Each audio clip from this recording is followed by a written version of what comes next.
My dad was a musician. Right. His name was Omar Hakim. He was a trombonist.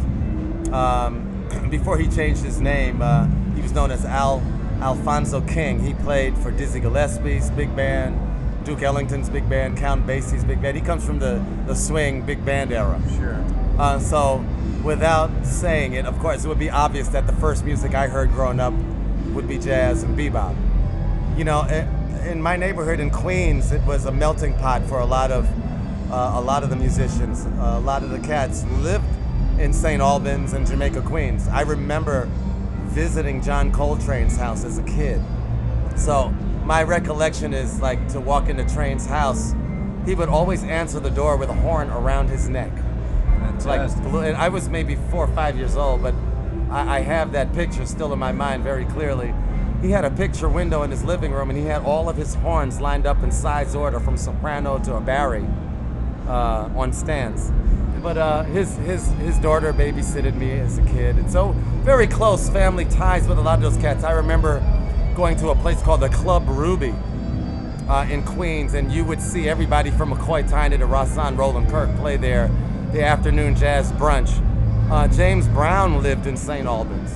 Sure. Louis Armstrong lived in Queens. Count Basie lived in St. Albans. So there was something in the water, man. Well, first of all, it was like a holiday gift. My uncle purchased like a toy drum for me, like a little marching thing with a strap. They put it around my neck. And I just, for some reason, started playing like some drum cadence that I heard. And they were like, well, where did you learn that? You know, it was like my mom said it was like a natural affinity. Right. And from there, I kept with it. My father purchased for me a real snare drum like soon after that. A little black Ludwig 5.5 by 14. You still have it? I still have it, Fantastic. Of course, my first snare. And then little by little, he would fill the kit out with a kick and hi-hat and a ride cymbal. And so I've been a drummer since age 5 and a professional drummer since 10. My first gig being my father's band. We would gig around the tri-state area. The band was called Hassan and the Nomads, with this additional marketing thing that was very embarrassing to me, featuring Omar Hakim, the 10-year-old drum sensation. That used to drive me crazy. Yeah, I was so embarrassed.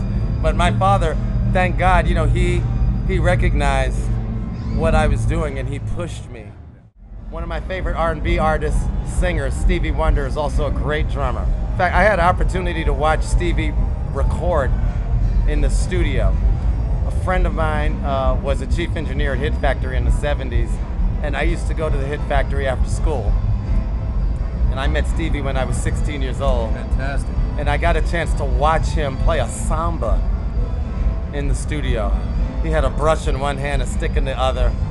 And I had never seen anybody play a samba like that before. It blew me away. And he heard me play, and I almost got the gig, but then he found out I was in school. Yeah. He said, oh man, I can't take you out of high school, so when you get out of school, call me. And I actually called him and he remembered me, and I did do a few gigs with him in some sessions. So he's a man of his word. He is indeed. Yeah.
In the last year, though, the focus has been my project, which is kind of what you saw today. Right.